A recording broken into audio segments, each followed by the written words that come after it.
Tuesday night, Trump extended the ceasefire. He called it a gesture of goodwill. He said Iran's government is fractured. He said Pakistan asked him to wait. He said he was giving Tehran time to come up with a unified proposal. Wednesday morning, Iran's response arrived, not through a diplomat, not through state media, not through a spokesperson at a press conference, through gunboats. Iran's Revolutionary Guard entered the Strait of Hormuz in the early hours of Wednesday morning and attacked 3 commercial ships. The MSC Francesca, an Italian-owned container ship flying the Panamanian flag, was fired upon and seized, escorted to Iran's coast, the Epaminondas.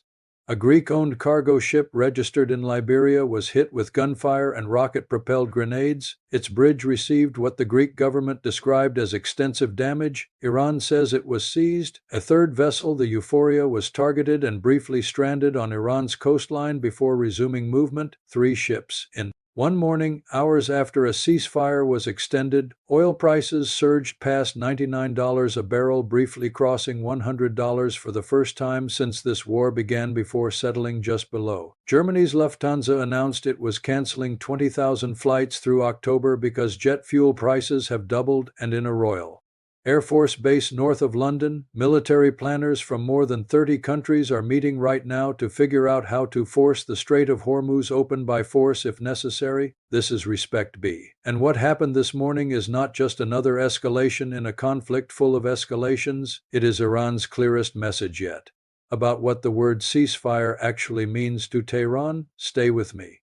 Let me give you the precise sequence of what happened in the Strait of Hormuz this morning, because the details tell a story that the headlines are missing. The MSC Francesca had been sitting in the Persian Gulf since at least April 18, 4 days, waiting the way 230 tankers have been waiting for the strait to be safe enough to transit. When Trump announced the ceasefire extension on Tuesday, the MSC Francesca made its move. It turned off its transponder, the device that broadcasts a ship's location to maritime tracking systems, and maneuvered toward the strait. The ship went dark on purpose, moving silently, hoping to slip through while the diplomatic situation seemed to have stabilized. It reappeared Wednesday morning off Iran's coast, east of the strait. The URG was waiting. The Epaminondas followed an identical pattern, last detected in the Persian Gulf on April 18. It stopped transmitting its AIS signal, reappeared in the Strait of Hormuz Wednesday morning. The URG's Navy Command issued a statement that framed the seizures in specific legal language. The ships, it said, had violated maritime regulations and endangered navigation by manipulating their tracking systems. Turning off your transponder, the thing ships do when they are trying to avoid being tracked and seized, was used as the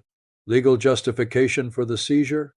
The circularity of this argument is almost elegant. Ships turn off their transponders to avoid being seized. Iran uses the transponder being turned off as the legal basis for seizing them. The MSC Francesca and the Epaminondas were escorted to Iran's coast. Their crews are now in Iranian-controlled territory. Panama's foreign ministry, whose flag flew on the MSC Francesca, said the seizure represented a, quote, grave attack against maritime security and a violation of international law. The URG, meanwhile, told the world what its actual red line is. In a statement connected to the seizures, it said disruption to security in the Strait of Hormuz is a, quote, red line. The red line being referenced is the U.S. naval blockade of Iranian ports. Iran's message is direct and unmistakable. America blockades Iranian ships. Iran seizes international ships. Ceasefire or no ceasefire? Before the ship seizures happened late Tuesday night, Trump posted something on Truth Social that needs to be read carefully. His words: Iran is collapsing financially. They want the Strait of Hormuz opened immediately, starving for cash, losing $500 million a day, military and police complaining that they are not getting paid. SOS. SOS. The President of the United States used the International Maritime Distress Signal, usually reserved for ships in danger of sinking, to describe Iran's financial situation. Now let's evaluate whether that characterization is accurate, because it matters enormously for understanding what Iran did Wednesday morning. The numbers Trump cited are real. The blockade is costing Iran approximately $500 million per day in lost oil revenue. That is confirmed by multiple sources. Iran's economy, already damaged by 54 days of war, is under acute stress. But here is the problem with the SOS framing: a country that is financially collapsing, whose military and police are not getting paid, whose leadership is fractured and desperate for cash. That country does not typically respond to a ceasefire extension by seizing 2 international container ships the next morning. That is not the behavior of a government on its knees. That is the behavior of a government that has made a strategic calculation. Iran knows what will happen if it seizes international ships. It knows oil prices will rise. It knows European governments will escalate pressure. It knows the US will respond with rhetoric and possibly further military moves. It knows all of this, and it did it anyway, because the alternative accepting a ceasefire while the blockade continues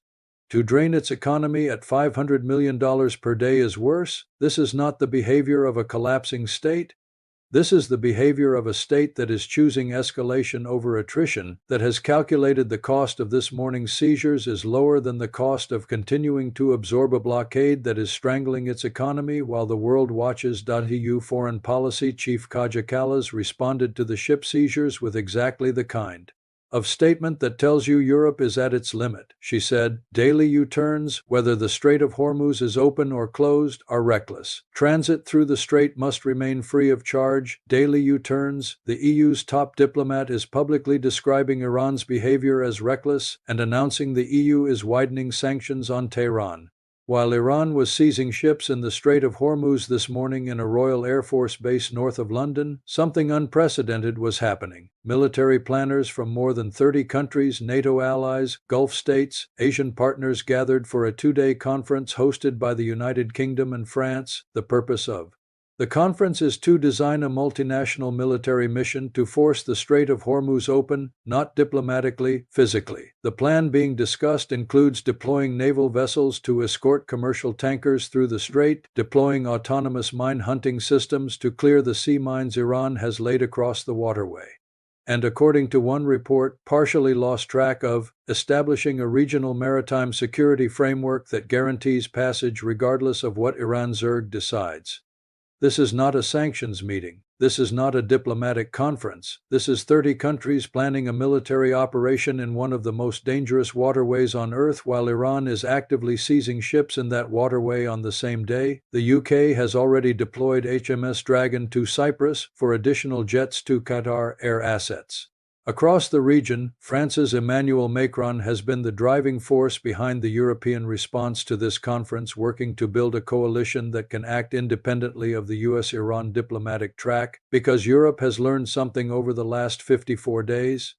Waiting for Washington and Tehran to resolve their bilateral conflict while paying $100 per barrel oil prices and watching their airlines cancel tens of thousands of flights is not a sustainable position. Germany's growth forecast has been cut in half. France is experiencing energy-driven inflation. Italy's Foreign Minister Antonio Tajani spoke with Iran's Foreign Minister Araghchi on Wednesday, trying to keep a diplomatic channel open while simultaneously participating in the London Military Planning Conference. That is the posture of a continent that is trying everything simultaneously because it cannot afford for nothing to work. The UK poll this week found that 1 in 10 British people are already stockpiling fuel. 1 in 10. In peacetime Europe, a continent that has not experienced wartime fuel shortages since the 1970s oil crisis, 1 in 10 households is buying extra fuel because they are worried about what happens to their supply if this conflict continues.